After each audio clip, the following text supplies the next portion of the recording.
Là, l'idée, c'est vraiment de vous permettre de jouer avec tous les concepts. Donc, il y a, il y a, il y a beaucoup de choses qui vont être, qui vont être des redites par rapport à hier parce que c'est exactement le même principe, hein. L'idée, c'est de jouer avec des ST, des transforms et tout ce genre de choses, mais sur GPU. Et donc, pour ça, on va avoir besoin de quelques petites choses.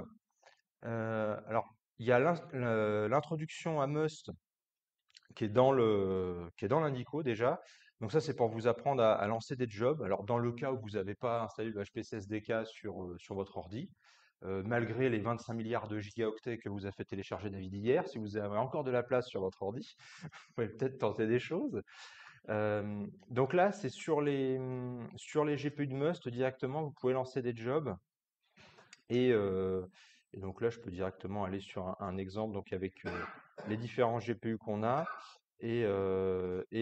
typiquement la configuration qu'il faut avoir pour lancer un job sur Must. Donc vous avez un petit script à écrire donc qui a un point Condor ou un point Submit, ça dépend des documentations, mais globalement, c'est toujours la même idée. Donc, vous donnez un petit script en bash, donc typiquement le petit script qui va compiler votre programme, qui va le lancer. Donc, l'idée, c'est que comme vous n'avez pas le HPC SDK sur les LAPUI, parce qu'il n'y a pas de GPU dessus, vous êtes obligé de compiler à la volée, votre job doit compiler à la volée sur le worker node GPU directement, enfin, ou un des worker nodes GPU directement. Donc, a priori, vous allez demander un GPU pour le coup. Le HPC SDK, c'est le HPC SDK 21.9 qui est installé sur les machines GPU sur Must. Il se trouve que normalement, si je dis pas de bêtises, le multi-GPU, c'est pas complètement son truc. Il faut attendre les versions un peu plus récentes pour ça. Euh, et, euh, et on les a pas toutes. On a la 22.9 sur une machine, la 23.5 on l'a pas encore installée parce que ça prend 20 gigas de place quasiment à chaque fois, donc c'est compliqué de tout mélanger comme ça. Vous avez la possibilité de cibler des machines. Donc là, la GPU 7. Si vous ne le mettez pas et que vous demandez un GPU, il va vous trouver un GPU au pif qui trouve. Et ensuite, bon, je vais vous montrer des petites choses un peu plus avancées après. Euh, Vous pouvez aussi, bon, je vais peut-être carrément vous montrer les exemples, ça sera plus simple. On verra ça pour après. Si je vais directement dans mon cours Scott qui est là, et que, bon, je vais peut-être vous montrer la version en ligne, c'est peut-être plus joli quand même. Donc là, typiquement, vous avez aussi ce qu'il faut ici. En fait, là, l'idée, c'est il y a vraiment les deux parties. Vous avez toute la partie CUDA. Alors, je vais pas trop passer du temps là-dessus parce que pour le coup, l'idée de ce cours, c'est vraiment de vous montrer comment utiliser C++ 17 directement sur GPU. Si vous êtes curieux, que vous voulez savoir, mais qu'est-ce qui se passe en CUDA, vous avez tout le détail de l'implémentation CUDA, comment je gère la taille de mes blocs, comment je trouve la taille optimale, toutes ces choses-là. Donc, typiquement avec ce genre de schéma par rapport au nombre de blocs dont je dispose, au nombre de streaming multiprocesseurs que j'ai sur ma carte, à la taille, bon, qui a le mérite d'être un multiple de 2, donc ça fait quand même plaisir. Voilà, il y a plein de choses là-dessus. Mais moi, l'idée surtout, c'est de vous montrer comment faire du calcul GPU avec C++ 17. Et donc là, typiquement, vous avez donc le HPC SDK. Euh, alors, comme le HPC SDK, ça contient énormément de choses. Dans le cours Performance with Stencil, donc la partie Grayscott pour GPU, j'ai pas parlé de tout le détail. J'ai une introduction au HPC SDK, donc qui est vraiment, si vous voulez, le départ, quoi, la première marche d'escalier pour arriver au calcul optimal qu'on peut avoir sur GPU, donc avec CUDA et avec NVC++. Alors c'était c'est le NVC++ 21.9 parce que pour le coup c'est les machines de chez Must. Mais là pour le coup l'idée c'est de vous montrer un petit peu toutes les coulisses. Donc le produit d'Adamar parce que c'est un de mes cours, vous commencez à me connaître, il y a forcément un produit d'Adamar dans mes cours avec quelques petits calculs. C'est exactement le même schéma que le cours que vous avez pu suivre hier pour les algos C++. C'est juste que celui-là, il n'est pas disponible sur Kubernetes parce qu'on n'a pas de GPU encore sur Kubernetes. Euh, on a donc le fameux produit d'Adamar. Donc alors ça c'est une petite commande, une petite variable que je crée sur mon ordi parce que j'ai le 2211. Alors le HPC SDK, comme le Intel Base Kit, va s'installer dans OPT. Et donc, si vous voulez récupérer un compilateur, c'est ce chemin-là. Alors, le truc qui est bien, c'est que c'est tous le même chemin, que ce soit pour CentOS, pour Ubuntu, pour Fedora, pour qui vous voulez, ça sera le même chemin. Donc, c'est plutôt une bonne nouvelle. Il faut juste que vous connaissiez la version du HPC SDK qui est ici. Donc là, ça sera 21.9 et pas 0.09, mais je vais vous montrer des petits exemples après. Et compiler bin NVC++ ou NV Fortran, donc comme vous allez le pratiquer cet après-midi avec Vincent, ou NVCC si vous voulez faire du CUDA. Enfin, vous avez tous les compilateurs qui sont là-dedans et vous pouvez les appeler avec une petite variable. Là, j'ai suivi un peu la convention de CMake où vous avez une variable CC pour le compilateur C, CXX pour C++, et là, j'ai rajouté une variable NVCPP pour que mon CMake la récupère et fasse des trucs avec, pour simplifier les choses. Une chose importante, il y a des petits, il y a du bonus aussi, parce que ce qui se passe, c'est que NVC++, le back-end de NVC++, quand vous compilez avec la librairie standard, il est basé sur Thrust, qui est une surcouche C++ de CUDA. Comme hier, comme vous avez fait du calcul, le back-end, c'était TBB. Et vous avez fait de la parallélisation avec TBB. Bah, là, chez NVIDIA, ils se sont dit, bah, on va faire du Thrust.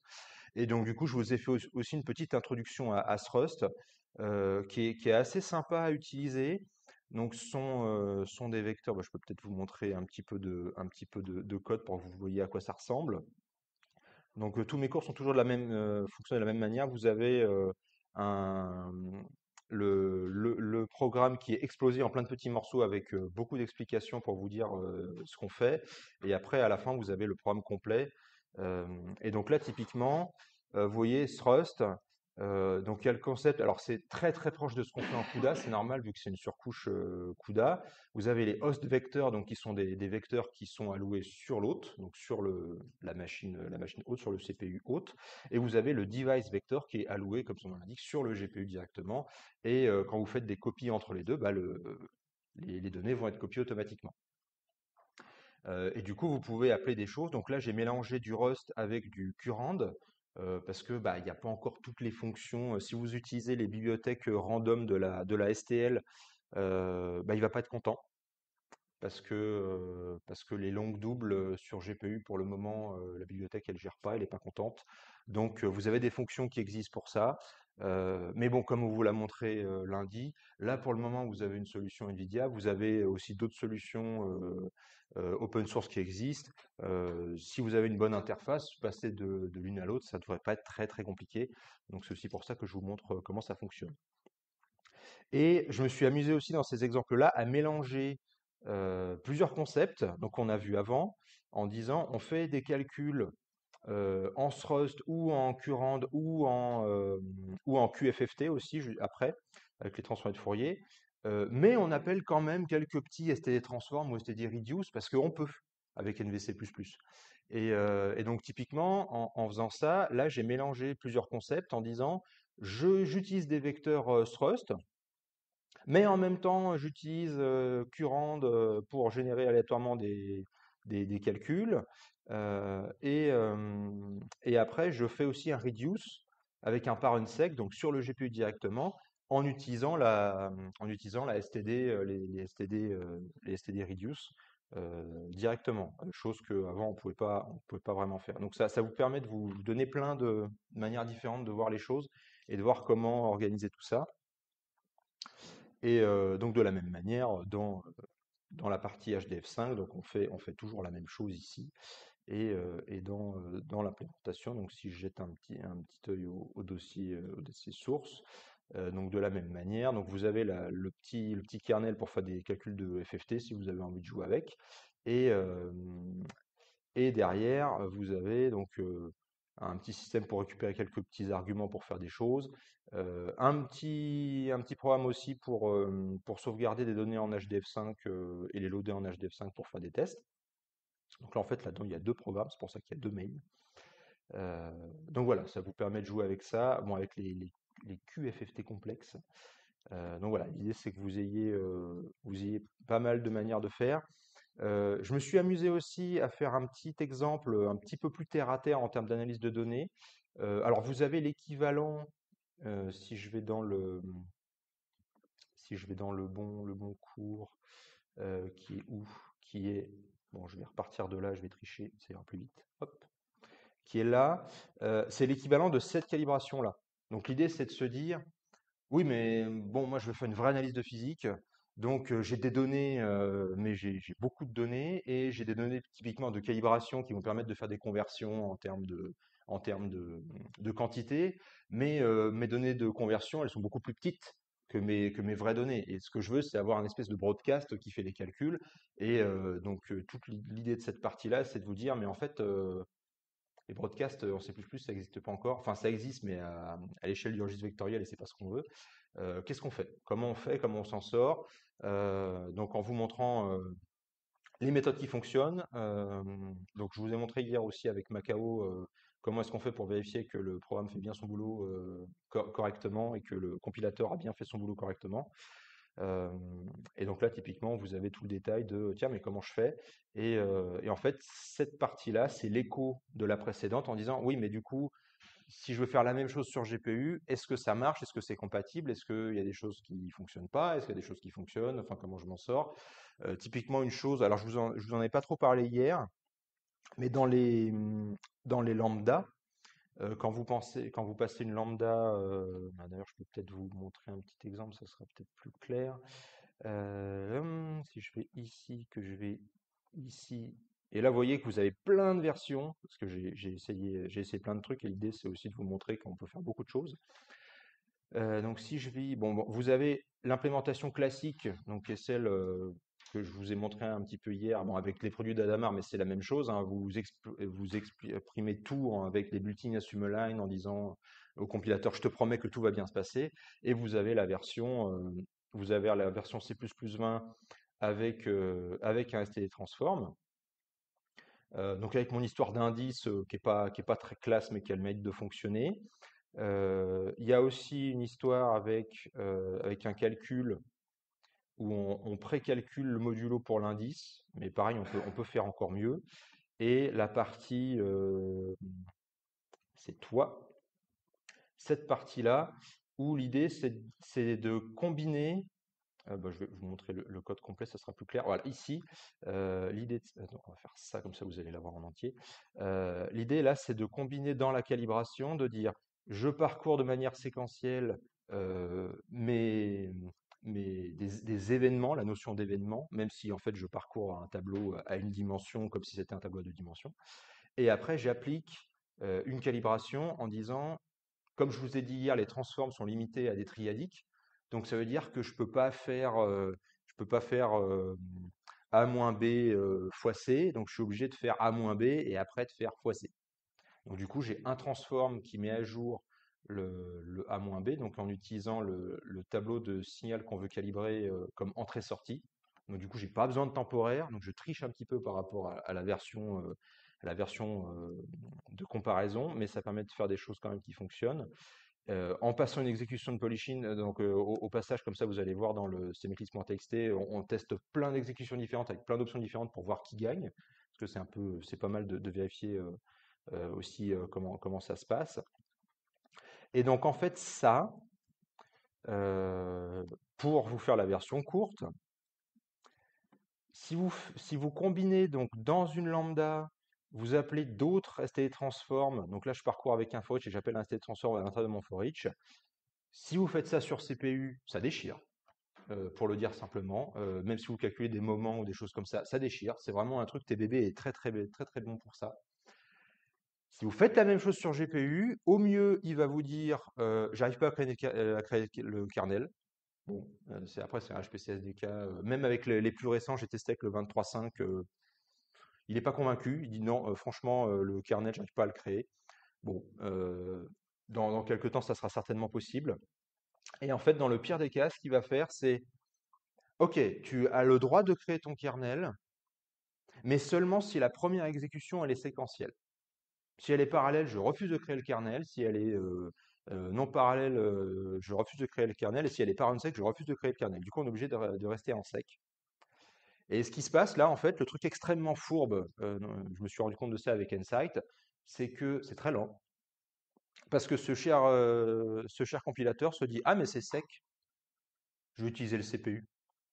Et du coup, techniquement, ça tourne, mais en fait, il vous a bien arnaqué et il tourne pas du tout sur GPU. Du coup, là, le petit problème, c'est qu'on aurait envie de faire ça, mais on peut pas. Et du coup, faut ruser, et du coup, faut réussir à utiliser donc un espèce de broadcast mais différent. Et c'est pour ça que je vous ai embêté un petit peu hier aussi avec cette histoire de tableau d'indices. Pour le moment, c'est la seule manière vraiment efficace de faire du calcul de cette manière-là sur GPU, quand vous avez des données d'entrée et de sortie qui ont une taille différente. Parce qu'il n'y a pas encore la notion de broadcast. Il y a une notion, alors ça dans les exemples, j'en parle, mais dans le cours, j'en parle pas trop. Mais si vous avez l'image Docker qui va bien, vous avez les exemples dedans. C'est la notion de produit cartésien. J'en ai parlé un petit peu hier. Ça, alors Bryce, qui fait des présentations géniales dans le comité de standardisation, a vendu beaucoup de rêves avec ça. Ça ne marche pas encore, même pour NVC++. Donc l'idée, c'est de dire, en fait, je vais faire typiquement un produit cartésien entre les données que j'ai, donc qui sont de taille grande, donc le table signal typiquement, qui est vraiment un gros tenseur ou une grosse matrice. Et en fait, je vais faire un produit cartésien avec le tableau de piédestaux ou le tableau de gain, typiquement, donc un tableau que je veux calculer, pour que artificiellement, il ait la même taille que le précédent. Donc c'est vraiment, j'ai mon tableau et élément par élément, je le rallonge pour qu'il ait la même taille que le tableau d'entrée. Alors avec une view, hein, du coup, vous n'avez pas vraiment les données qui sont copiées, et comme ça vous fait un espèce de broadcast. Euh, Sauf que, évidemment, le compilateur n'est pas très content quand on le fait parce que c'est pas encore supporté. Même si théoriquement dans le langage c'est supporté, pour le moment les compilateurs sont pas tout à fait à jour avec ça. Donc bah, ça marche pas encore. Ça serait beaucoup plus élégant, mais pour le moment ça fonctionne pas encore. D'ici quelques mois ça devrait être bon. Là de la même manière pour les zip, si vous avez le HPC SDK 23.5 et que vous avez donc le NVC++ 23.5 et que vous avez un G++ 13, ce qui va se passer, c'est que le HPC SDK 23.5, il n'est pas encore complètement à jour par rapport à G++ 13 qui a été sorti il y a très récemment. Et du coup, dans les forums NVIDIA, le truc que les ingénieurs disent, c'est bah, en fait, on n'a pas encore eu le temps de fixer toutes les subtilités des headers de G++ 13 parce qu'ils utilisent les mêmes headers en fait. Et du coup, il y a des fonctionnalités bah, comme zip typiquement qui sont un peu cassées. Donc c'est pour ça que je ne peux pas vous faire une démonstration élégante qui fonctionne avec des zip parce que ça compile pas. Donc pour le moment, ça compile pas. D'ici le 23.9, ça devrait être pas mal normalement, mais pour le moment, c'est un petit peu tôt. Donc le futur n'est pas encore arrivé, mais on y est presque. Vraiment, on y est presque en termes de choses élégantes.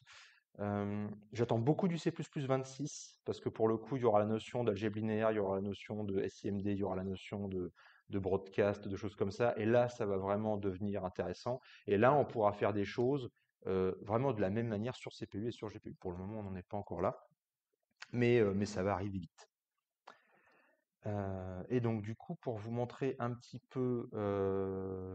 Ah non, ça c'était le cours d'hier, c'est celui-là. Voilà. Donc pour vous montrer un petit peu comment ça se passe pour lancer, on va essayer de se connecter pour lancer un job. Donc si je fais alors moi j'ai un alias de feignant à SSHMus. Alors je peux vous montrer ce qu'il y a dedans.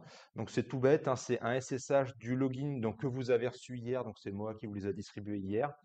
Vous vous connectez sur une l'API. Alors moi je précise l'API 7D, mais en vrai si vous mettez l'API .in3.fr, il va trouver tout seul, il va sauter donc sur un front-end. Et une fois que vous avez fait ça, voilà. Donc on vous dit que si vous n'avez pas le droit de vous connecter, c'est pas bien. J'adore ce message, il est vraiment merveilleux. Donc là, si vous êtes là, vous êtes dans votre home en fait. Hein, si je fais un PWD, là je suis dans mon home. Donc là normalement vous avez tous un home. Le petit problème, c'est que, comme on est farceur chez Must, si... Oui, ah, ouais, je peux... Alors par contre, voilà, évidemment, ça c'est un truc, au secours. Voilà, là, ça devrait être pas mal. C'est un peu too much là peut-être. Ouais, mais le problème, c'est que mon pad, il est extrêmement sensible, et si vous voulez que je fasse un truc un peu plus raisonnable, ça va être compliqué. Attends. Eh, Hop, Là, c'est ça bon. va? Ouais, c'est bien. Ok. Donc comme ça, voilà, vous pouvez vous amuser à vous connecter là-dedans, sachant que là, en fait, vous pouvez pas encore lancer de job, parce que justement, donc pendant que vous vous connectez, la subtilité, comme on est farceur chez Must, c'est que les jobs que vous allez lancer, puisque vous pouvez pas compiler sur place, parce que les LabFUI n'ont pas de GPU, elles n'ont pas de HPC SDK, elles ont rien pour faire des choses, parce que c'est juste des machines virtuelles qui permettent de lancer les jobs.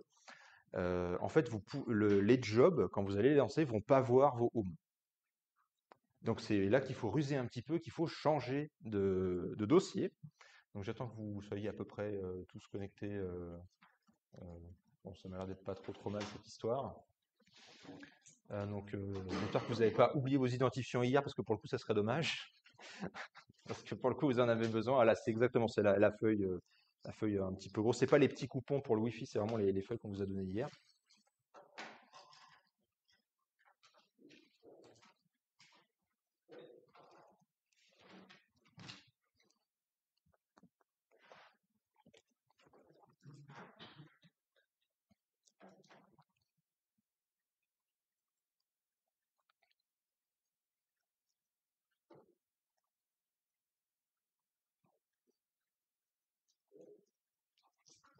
Ça m'a l'air pas mal cette histoire.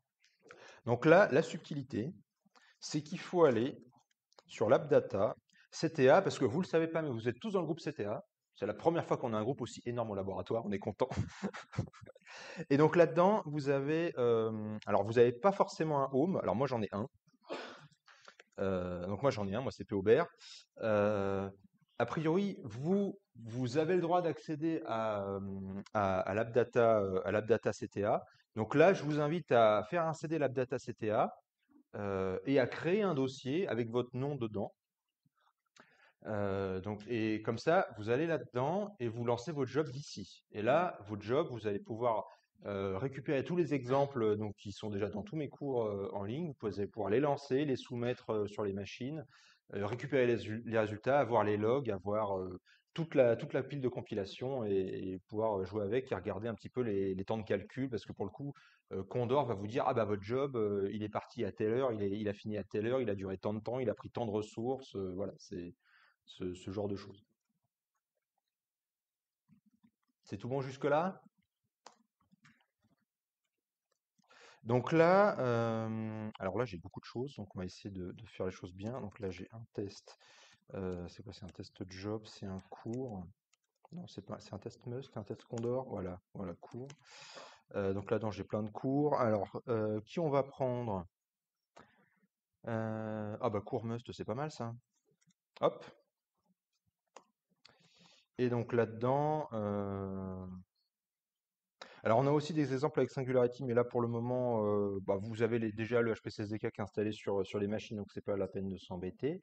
Et donc là, si j'ai mon petit test, oups, si j'ai mon petit test, donc Job Docker, là-dedans, vous allez voir, en fait, bon là, je l'ai déjà lancé, mais du coup, vous avez le petit submit, donc qui est dans le cours Must, hein, donc voilà, paniquez pas, hein, même si je vais un petit peu vite, mais vous avez toutes les informations.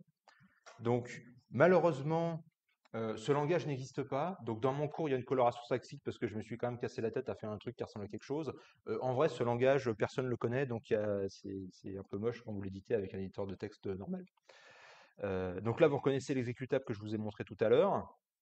Donc voilà, le nom n'a pas vraiment d'importance. Donc là, vous pouvez le lancer. Bon, là, je l'ai lancé en Docker. En vrai, il faut le lancer en Vanilla, c'est mieux. Enfin, ça fonctionne au moins. Vous pouvez être notifié. Donc, vous pouvez mettre un mail. Alors, il se trouve que là, les mails, vous n'avez pas de mail au laboratoire, donc il y a moyen que ça fonctionne pas. Je suis pas sûr qu'on ait le droit d'envoyer un mail à quelqu'un qui n'est pas au laboratoire. Donc voilà, vous avez des comptes, mais vous n'avez pas de mail, donc ça va peut-être pas fonctionner. Euh, et donc là, bon, vous pouvez demander des ressources. Donc a priori, un CPU, un petit peu de mémoire, pour les exemples, du cours, là, ça va suffire. Q, avec Q1 ou Q, il faut absolument mettre ça, autrement votre job, il va pas partir. Ça, c'est des blagues de HT Condor, il faut faire attention, à faire les choses correctement. Et après, une fois qu'on a ça, je montrer un petit peu oups, oui, parce que c'est submit et SH, donc évidemment, voilà. Donc là, vous voyez, c'est un petit job tout bête. Euh, bin SH, alors soit pour du bin bash, hein, ça change pas grand-chose. Euh, on peut dire, voilà, l'ID, voilà, je suis sur hostname, comme ça vous pouvez savoir sur quelle machine vous avez tourné. Alors, dans le log, je vais vous montrer après, le log vous dit sur quelle machine vous avez tourné déjà, hein. Ensuite, on affiche la date. On peut afficher des paramètres, donc on peut. Ah oui, c'est vrai que ça, je vous ai pas montré. Alors on va pas s'en servir beaucoup, mais vous avez la commande argument et vous pouvez passer des arguments à votre script. Donc si vous voulez dire voilà, je veux lancer tant de fois les tests ou je veux faire telle chose ou telle autre chose, c'est ultra puissant pour ça. La doc est très complète. Bon, après l'idée c'est pas de vous donner un cours HT Condor, c'est que vous puissiez jouer simplement avec les exemples. Mais voilà, c'est vraiment ultra puissant comme outil. Et donc après, on s'arrête, on pense à faire un exit 0 pour dire que tout s'est bien passé, parce qu'autrement, même si ça se passe mal, il va être content, ce qui est un petit peu ballot. C'est mieux que c'est un problème, on soit au courant. Après, vous pouvez faire un set moins E aussi, si vous voulez être sûr qu'il n'y ait pas de problème. Et bah, je vais vous montrer un petit peu les logs. Donc euh, le log, c'est vraiment quelque chose qui va être produit par HT Condor lui-même.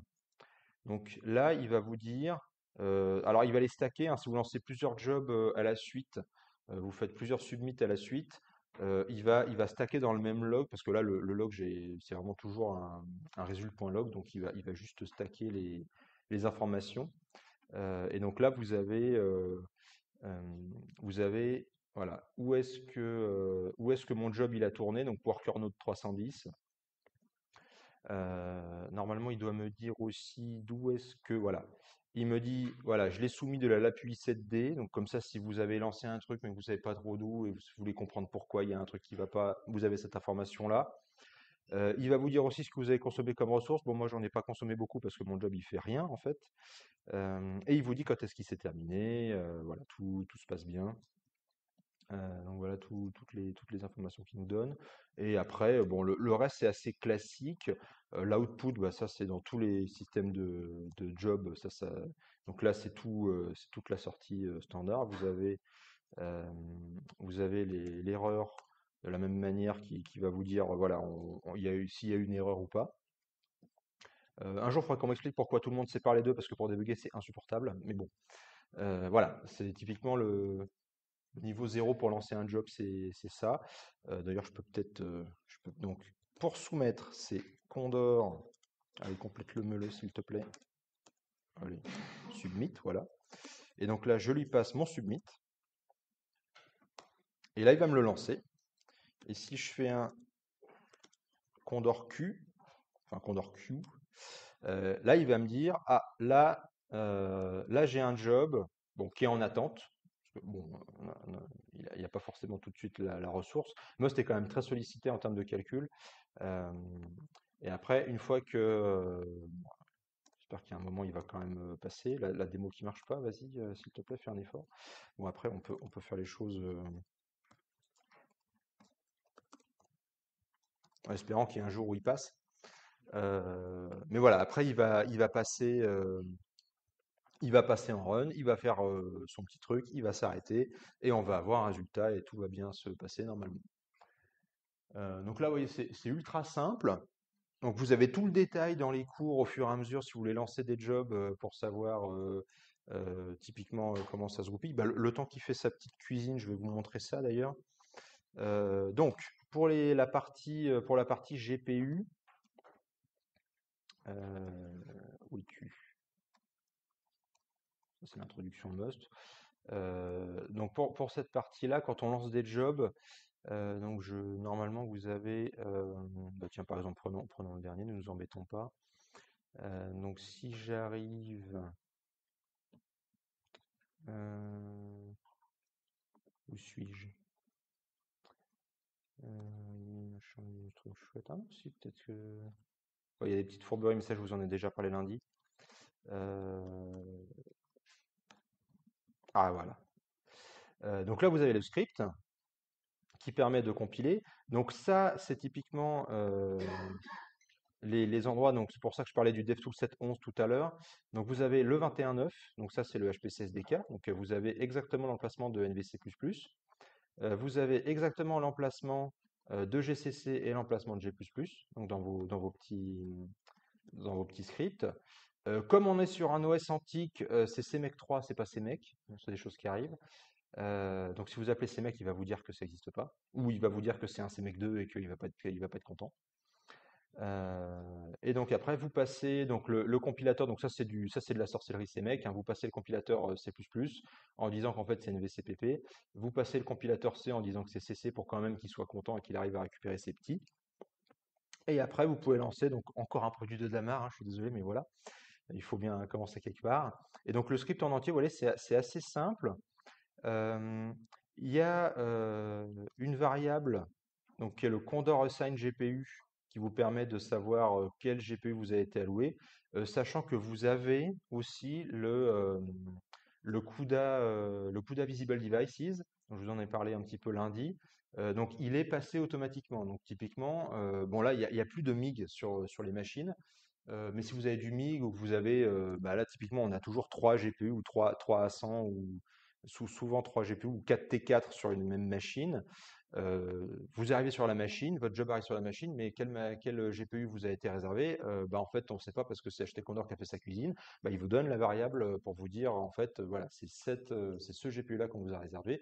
Mais comme l'écosystème de Nvidia est un écosystème fait pour les feignants, qui lisent pas la doc aussi d'ailleurs, la variable CUDA set visible device est bien gérée correctement et le compilateur, quand il va compiler à la volée, va voir que ah, c'est effectivement ce GPU-là qu'il faut que j'utilise, donc il va gérer les optimisations pour le GPU à la volée.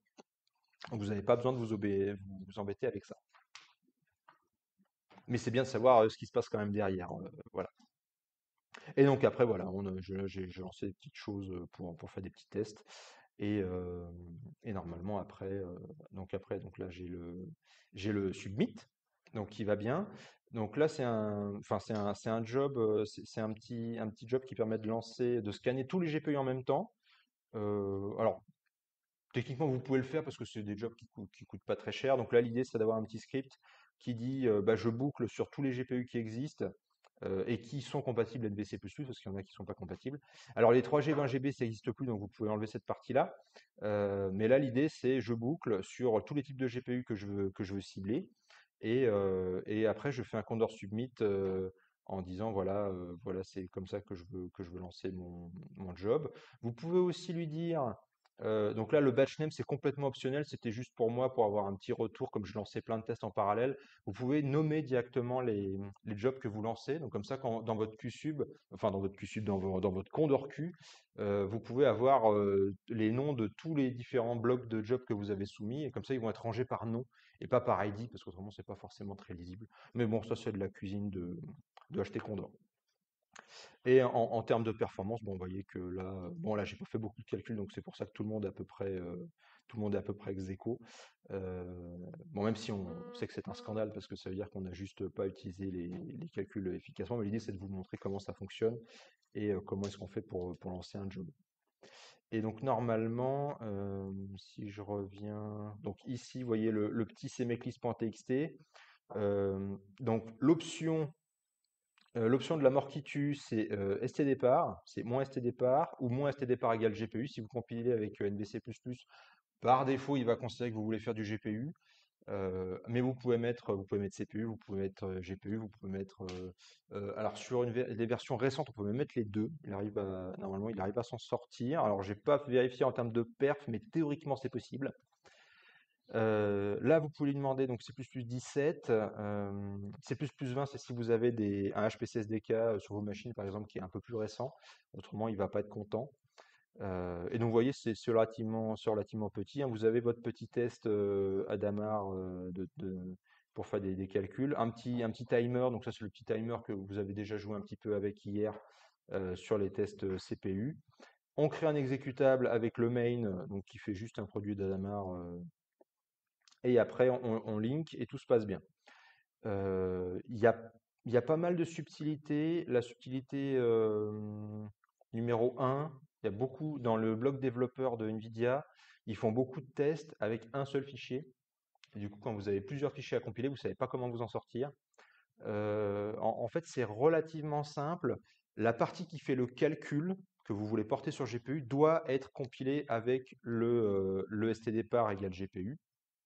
Et à la toute fin de votre programme, quand vous linkez, donc même si le main n'utilise pas directement cette partie-là, vous devez linker en rajoutant le stdpar égale GPU. Autrement, le linker, il va appeler, il va appeler G++ au lieu d'appeler NVC++. Et du coup, derrière le linker, ça va être LD. Et LD va vous dire, je connais pas CUDA, je connais pas Thrust, je vois pas quoi faire. Et en fait, c'est parce que vous avez oublié le flag de linkage. Et pour le coup, alors là, ils ont fait des progrès en termes de doc, mais quand j'ai commencé à m'en servir il y a 2 ans ou 2 ans et demi maintenant, c'était un peu compliqué de trouver ces informations-là. Mais maintenant, ça va beaucoup mieux pour le coup. Donc c'est aussi pour ça qu'on fait cette école. Donc voilà, normalement, j'ai rien oublié. Est-ce que vous avez des questions? Ouais, non, Non, si enfin, peut-être. Vas-y. Allez, j'ai des questions. c'est pas par là-bas.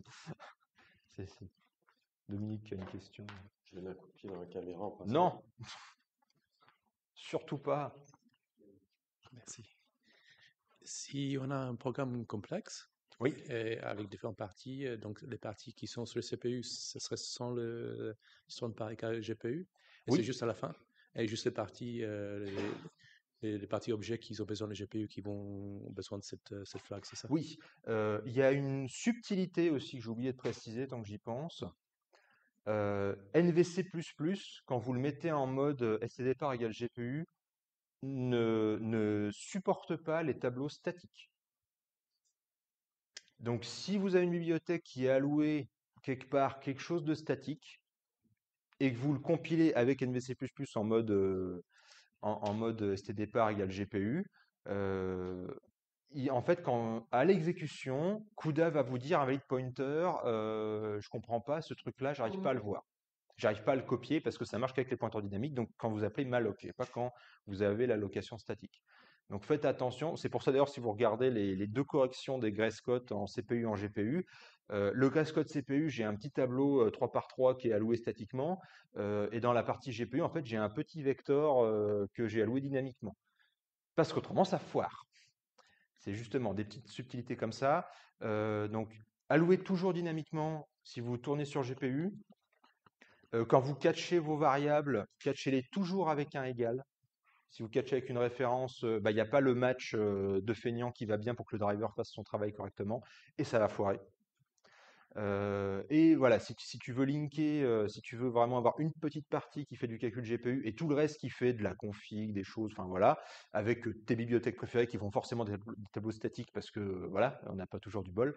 Là, tu fais attention à dire, j'utilise NVC++ que pour ce que je veux faire comme calcul. Le reste du temps, j'utilise G++. Et à la dernière étape, quand je link, là, j'appelle NVC++ avec stdpar, juste pour dire de linker correctement et ça va bien se passer. Donc c'est toi qui fais tout le boulot c'est toi qui fais tout le boulot du makefile qui compile un bout d'une façon, un bout de l'autre, En etc. fait, avec ces mecs, tu peux le dire relativement facilement. Donc là, il n'y a qu'un seul programme, donc je ne me suis pas embêté. Dans les exemples un peu plus poussés, vous allez voir, vous faites des set target properties en disant, en fait, cette compilation-là, je veux qu'elle ait ce flag-là, je veux qu'elle ait ce compilateur-là. Enfin, vous pouvez jouer assez finement avec ça, avec ces mecs. C'est pas aussi horrible qu'avec un makefile, mais il faut quand même faire attention. Voilà, ça, pour le coup, sur les exemples NVIDIA, il y a beaucoup d'exemples qui sont ultra simples et quand vous arrivez à un exemple un peu plus complexe, faut comprendre pourquoi des fois ça foire alors que quand même l'exemple il marche. C'est pour ça qu'il y a beaucoup d'exemples extrêmement simples dans ce cours-là où vraiment on fait un calcul. Même dans celui-là, j'ai des exemples très très simples au tout début où on fait un calcul avec un seul fichier, puis après deux fichiers, puis après deux fichiers séparés, puis après une bibliothèque séparée, enfin pour vraiment montrer toutes les étapes quelles sont toutes les arnaques qu'il faut éviter pour que ça fonctionne, quoi, parce que après, c'est très nouveau, donc il y a ça aussi. Une autre chose importante, alors ça, j'en parle dans les fourberies de ce cher NVC++. euh, Quand vous faites du. Tu l'as mis, le coup du tableau statique, là, dans ton Oui, slide oui, favori? normalement, il y a tout. Normalement, il y a tout là-dedans, il me semble. Au pire, je push mon cours et il se met à jour tout seul. Mais normalement, c'est à jour. Mais après, lisez pas tout, je vais vous en parler directement. Ouais, une des subtilités aussi, c'est, donc comme je vous ai dit hier, quand vous faites du calcul parallèle sur CPU, c'est toujours TBB qui va être appelé. Parce que tous les compilateurs sont mis d'accord pour ça. Le truc fourbe, c'est que le compilateur ne sait pas où est installé TBB. Donc vous êtes obligé de linker explicitement à TBB, même si vous ne savez pas que le compilateur va en avoir besoin parce qu'il fait ça dans votre dos. Il faut surtout pas faire ça avec NVC++. Si vous faites du TBB, vous linkez explicitement à TBB, mais si vous faites du GPU, vous lui dites rien. Vous linkez surtout pas à CUDA, parce que si vous linkez à CUDA, ça va linker, ça va compiler, et dès que vous avez lancé votre programme, ça va foirer. Et en fait, il ne faut pas lui donner d'informations parce que votre NVC++, il vient dans le HPC SDK, et dans le HPC SDK, il y a déjà CUDA, en fait. Qui n'est pas forcément le même CUDA que votre machine, d'ailleurs. Vous pouvez avoir deux CUDA différents. Enfin, moi, j'ai deux HPC SDK, j'ai trois CUDA différents sur mon ordi, ça marche très bien. Pour le coup, le dernier pilote, là, j'ai le 530. Avec le 515, ça marchait très bien l'année dernière avec le 22.9. Là, j'ai le 23.5 avec le 530, ça marche très bien aussi. Mais du coup, voilà, il ne faut pas l'aider. Il sait qui vient du HPC SDK, il sait où est CUDA, il sait comment récupérer les informations, donc surtout ne l'aidez pas, et ça se passera bien. Voilà, voilà, c'est vraiment une solution qui est clé en main, donc il faut pas chercher à l'aider. Si vous l'aidez, ça va foirer. Voilà,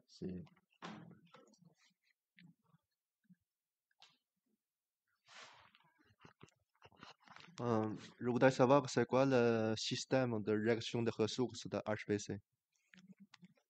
en termes de ressources, tu veux dire pour le NVC++? Par exemple, le syntaxe Concorde-Q, ça je ne connais pas. Par exemple, SQ, pour moi, ça c'est un système de gestion de ressources Slurm. Par exemple, c'est quoi votre... Ah, HT Condor, alors, c'est pas tout à fait la même idée que Slurm. Bah, si vous voulez vraiment avoir une différence, Slurm, c'est plutôt pour gérer peu de jobs avec beaucoup de ressources, et HT Condor, c'est plutôt pour gérer beaucoup de jobs différents avec peu de ressources différentes. Donc, c'est vraiment deux cas d'école différents. Classiquement, on dit Slurm, c'est plutôt pour faire du HPC, et HT Condor, c'est plutôt pour faire du HTC. Euh, Typiquement, si vous voulez faire une production de calcul avec Slurm, vous allez râler parce que c'est pas fait pour ça. Pour enchaîner des jobs avec des dépendances, c'est horrible parce qu'il faut que le job soit démarré pour que ça marche. HT Condor, vous avez le concept de DAG qui vous permet de tout faire d'un coup. Donc c'est vraiment deux choses différentes. Donc nous, on a acheté Condor parce que la grille de calcul, parce qu'on veut pouvoir gérer plein de jobs en même temps. Mais voilà, typiquement, c'est deux méthodes différentes. Et quand on essaie de faire une chose avec l'autre, bah, ça marche pas bien parce que c'est pas fait pour ça. Donc voilà. Mais les deux sont très très bons dans leur domaine respectif. Mais après, il faut réussir à jongler avec parce que suivant ce qu'on fait, bah, il faut s'adapter, quoi.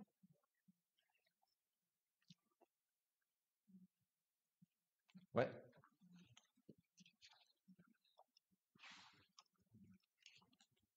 Désolé, je piétine. Des sandales. Après, j'aurai encore une petite Bah, chose à sinon, vous je fais montrer, tomber mais on la va caméra. déjà prendre quelques Faire des questions. choses que je suis. Oh, pardon, c'est derrière. derrière. À quel point Nvidia met des efforts pour imposer cette techno? Enfin, est-ce que c'est future-proof? Alors, le truc, c'est quand ils ont annoncé ça en 2020, euh, à la GTC d'après, en 2021, tout le monde parlait que de ça. Parce qu'en fait, c'est bluffant à quel point c'est simple à utiliser. Enfin, tu fais juste un STD transform et ça marche. Tu donnes aucune information au compilateur, il se débrouille. Alors, il faut faire des choses relativement simples, hein. Là, je vous ai montré avec le futur, quand c'est un peu plus compliqué, c'est difficile. Mais typiquement, pour le futur, NVIDIA pousse énormément dans le comité de standardisation pour que l'algèbre linéaire, leur algèbre linéaire, parce qu'ils ont déjà des propositions sur GitHub, vous pouvez déjà jouer avec ça. Donc le GitHub de NVIDIA, donc vous avez plein de projets qui vous donnent plein de méthodes différentes, dont les produits cartésiens, dont plein de choses rigolotes comme ça. Mais c'est pas dans la bibliothèque standard officielle, donc c'est pour ça que je vous ai pas montré ça. Mais c'est en train d'arriver. Ils sont en train de mettre énormément d'efforts là-dessus pour faire changer les choses et pour dire non, mais on veut que ce soit notre solution qui soit adoptée. Et bah, ils ont la force de frappe en fait. Donc oui, c'est pour le coup. Est-ce que c'était pas aussi un peu une réponse à Sickle qui à un temps avait justement cet argument de dire on fait pas d'extension au langage, et on écrit le code avec du code C++ Hmm. quasi normal, à la différence de tous les autres qui eux faisaient des extensions, qui des bibliothèques spéciales, etc. Oui, bah, c'est Donc, ça l'idée. Ouais. et ça, il y a ça qui est sorti un peu après, et à mon avis, c'est une réponse Oui, oui, c'est aussi à ça. en fait ce qui se passe, c'est quoi en C'est 2020, une tendance de fond de faire tout C++, quoi. Oui, bah, c'est ça l'idée. C'est en fait, nous, on veut faire du calcul, on veut exprimer du calcul de manière assez haut niveau. Et après l'idée, c'est vraiment de dire, bon, si je fais du NVIDIA, bon, bah, j'ai le HPC SDK qui fait tout ce qu'il faut, mais vous avez la riposte open source qui est en train de se mettre en place. Bon, même c'est encore pas mal du pré-alpha, mais ça avance quand même pas mal. Le NVC++, enfin, pas le NVC++, mais du coup, l'équivalent avec SQL over Vulkan, c'est en train de se mettre en place. Il y a énormément de merge requests qui sont en train d'être avancés donc là-dessus. Si vous regardez sur les projets open source, il y a beaucoup de choses qui sont en train d'être faites en ce moment. Alors c'est encore un peu compliqué à utiliser, c'est pas le truc de feignant de NVC++ qui fait tout et on se demande comment c'est possible que ça fonctionne tellement que c'est simple à utiliser, mais c'est quand même en train d'arriver. Donc c'est aussi pour ça que je vous montre aussi comment le faire, c'est que a priori ça va finir par fonctionner avec un pipeline complètement open source. Même si Nvidia, ils sont les premiers parce qu'ils ont une force de frappe et qu'ils ont sorti ça et que tout le monde a été surpris et que c'est ultra puissant. Mais voilà, c'est le futur, typiquement. Ils vont toujours essayer d'avoir un train d'avance parce que c'est Nvidia et on les comprend, et ils veulent vendre du matériel. Mais la riposte open source est en train de rattraper et d'ici peut-être un an, voire certainement un peu moins, on pourra certainement faire le genre d'exemple simple qu'on peut actuellement faire avec NVC++. Même si eux auront amélioré les choses et feront certainement des choses plus complexes, on aura déjà des choses, l'équivalent certainement de ça dans pas longtemps. Justement, on est un peu limité en termes de complexité de code. Est-ce qu'on peut Pour faire des... l'instant, oui. Ouais, on peut pas faire des points de synchronisation, des trucs... Alors pour l'instant, oui, parce que Zip, c'est pas encore complètement ça, parce que Range, des fois, bah, il n'est pas tout à fait coopératif, parce que Chunk, bah, ça fait des views, mais que les views sont pas vraiment gérées. Enfin, si on vous a montré hier le tableau sur C++ référence qui dit qui gère quoi, comment, et pour l'instant, il n'y a que G++13 qui fait les choses à peu près, enfin, qui compile. C'est pas très optimisé ce qu'il fait, mais au moins ça compile, alors que dans les autres, ça n'existe juste pas. Mais ça, pour le coup, j'en ai beaucoup discuté avec Vincent. On espère finir par trouver une méthode pour dire au compilateur, non, mais j'ai fait un zip, mais je te promets, les deux tuples, là, c'est deux choses qui sont pas côte-côte, et du coup, tu as le droit de vectoriser. Mais pour le moment, le back-end, il sait pas faire.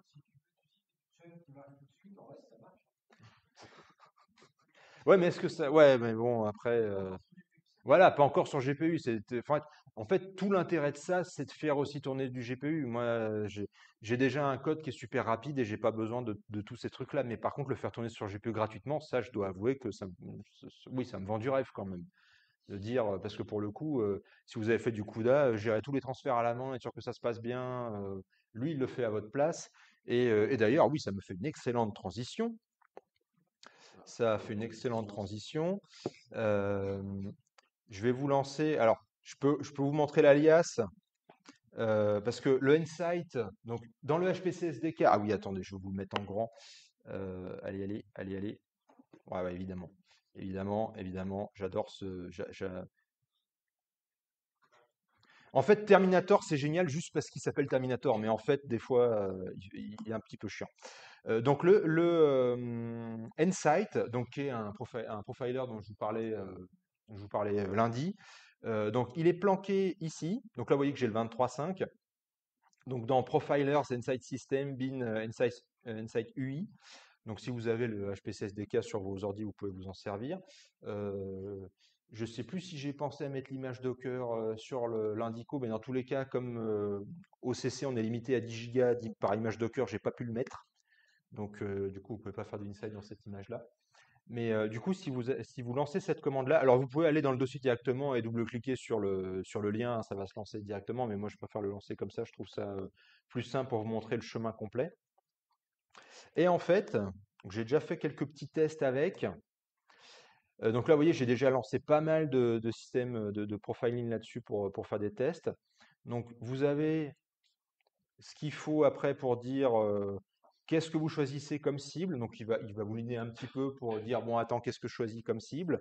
Après vous pouvez lui dire collecter des GPU metrics. Alors je n'ai pas utilisé les fonctions extrêmement avancées parce que vous allez vite voir que ça donne un nombre d'informations qui est assez énorme.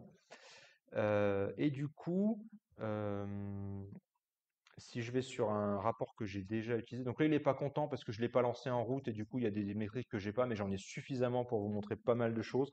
Donc à la base, Nsight est utilisé pour faire de l'optimisation de jeux vidéo. Ce qui fait que ça renvoie des informations à la frame près en fait, et par défaut il va vous prendre pour chaque métrique 10 000 points par seconde. Donc, comme il y a un moment, je l'ai lancé, j'étais jeune et naïf. J'ai lancé sur un test qui faisait 3 minutes. Il m'a produit 20 gigas de résultats et il a mis à peu près 10 minutes à tout m'afficher. Bon, maintenant j'ai appris de mes erreurs. Je fais des tests qui durent moins d'une seconde et comme ça, j'ai énormément d'informations, mais au moins, je n'ai pas besoin de 40 gigas de mémoire RAM pour lancer le plot de mes trucs. C'est extrêmement précis. Donc là, vous voyez que vous avez les timelines donc avec CUDA, avec la Unified Memory, le temps que ça prend. Donc vous voyez que là, c'est la partie un peu bourrine en termes de calcul. Donc vous avez les petits paquets rouges. Là, c'est justement la sorcellerie du driver dont je vous ai parlé, dont je vous ai parlé avant. Et si je zoome là-dessus, parce que c'est extrêmement précis, hein, vous avez toutes les informations. Là, vous avez le fameux page fault qui dit ouh là là, il est en train d'essayer d'accéder à un truc dans le GPU, mais moi j'ai pas calculé mon coût, j'ai pas encore les données. Ah, attends, je vais faire le prefetch des données et ça va bien se passer. Et après, il y a le spéculatif prefetch qui marche super bien, qui va dire ah bah ok, je déclenche automatiquement un petit bout de prefetch et comme ça je récupère un petit bout des données pour faire la suite du calcul. Ou quand, inversement, quand vous voulez récupérer vos données sur le CPU, il va se dire ah attends, faut que je récupère mes données. Donc là vous avez un page fault, donc c'est host to device. Après vous avez l'équivalent aussi dans l'autre sens. Et du coup, voilà, si je double-clique là-dessus ou que je double-clique là-dessus, vous avez pas mal d'informations. Alors là, il n'y a pas trop d'informations parce que c'est juste le transfert de mémoire. Mais si je vais dans les contextes, donc 98%, vous voyez que la question utilisation, on est quand même pas mal. Et donc, si je vais dans les kernels, vous avez donc évidemment thrust. Ouais, vas-y. Voilà. Donc, avec un nom de fonction qui est parfaitement abominable parce qu'ils n'ont rien à envier à la librairie standard en termes d'imbrication de trucs à l'intérieur. Mais alors, si on s'accroche un petit peu, normalement, on finit par voir que voilà, c'est CUDA-CUB CUDA-CUB for each, donc le fameux for each avec mes fameux indices, parce que pour le moment, on ne peut pas faire mieux avec ce genre de méthode. Et là, le truc qui est puissant, c'est que vous avez le temps de début du petit bloc qui fait son calcul, le temps de fin, le temps total en millisecondes ou en microsecondes suivant le temps que vous avez, l'équivalent en taille de grille et en taille de bloc, parce qu'il a trouvé ça tout seul. Et ça, c'est bien. J'aime que les programmes fassent des trucs automatiquement et que ça marche. Vous avez même la latence. Vous avez l'occupation théorique. Alors là, on est à 33%. Alors il y en a d'autres parce que lui, il fait pas beaucoup de calculs. Il y en a quelques-uns qui sont à 100% normalement. Je sais plus où ils sont. Bah lui, il est aussi à 33%. Ils sont où ceux qui sont à 100%? Ah, ça, c'est l'effet démo. Je vais pas les retrouver. C'est ça la blague. Bon, il y en a qui sont à 100%. Hein. Bon, lui, il est toujours à 33 pour me faire mentir. Bon, c'est pas grave. Je vais trouver un autre projet où j'ai raison. Et donc là, le truc qui est rigolo, c'est que vous avez l'image, donc c'est 1920 par 1080, et là vous voyez qu'il fait du 4050 x 256. Et en fait, ce truc-là, c'est la moitié. Donc en fait, pour chaque thread va traiter 2 pixels. Donc il a trouvé ça tout seul. pour le coup, pour le coup, c'est très efficace. Et ça, c'est bien. Et donc, typiquement, si je vais, allons-y, tiens, sur un produit d'Adamar, parce qu'il faut toujours aller sur un produit d'Adamar, hein, dans le doute. Donc là, si je fais la même chose, alors, allez, s'il te plaît, laisse-moi tranquille. Voilà, hop. Donc là, j'ai toujours 100% de mes kernels. Et là, si je vais là, donc là, je suis à 100%, 100% d'occupation, avec une latence qui est plus importante quand même, parce que j'ai des blocs un peu plus gros. Euh, mais vous voyez, typiquement, là, il a trouvé tout seul comment découper pour que ça se passe bien. Et du coup, là, l'avantage, c'est que vous avez vraiment tout ce qui s'est passé sur votre ordi, en termes de flux de données, en termes de tout ce que vous avez envie. Et du coup, ça vous permet de comprendre aussi le taux d'occupation. Typiquement, là, il y a pas longtemps, j'avais fait un petit séminaire sur entre autres, j'en parlais un tout petit peu, les swing transformers V2, c'est typiquement ce genre d'optimisation qu'ils ont réussi à faire en se disant, ah oui, mais attends, mais là, j'ai un petit blanc parce que je suis en train de faire un transfert, mais je pourrais faire autre chose en même temps. Et du coup, on va faire d'autres calculs pendant qu'il se passe des choses et ça permet de réduire énormément les calculs. Donc voilà, typiquement pour un outil ultra puissant, alors à utiliser en faisant attention pour pas péter votre mémoire, mais ça donne énormément d'informations et même vraiment, vraiment beaucoup, beaucoup d'informations. Et pour le coup, c'est extrêmement puissant. Donc voilà, je ne sais pas si vous avez des questions là-dessus aussi. Et puis après, je vais arrêter de vous embêter, je vais vous laisser jouer avec, parce que quand même, vous êtes là pour ça.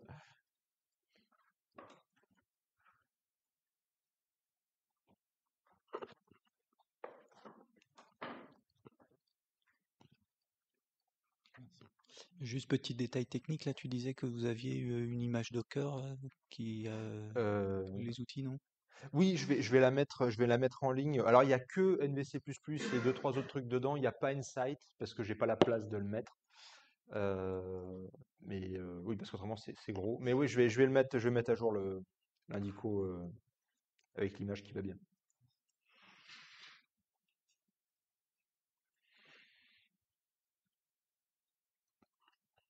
Et si vous n'avez pas d'autres questions, je le fais. Comme ça, comme ça, vous pouvez jouer avec. Ok, c'est parti.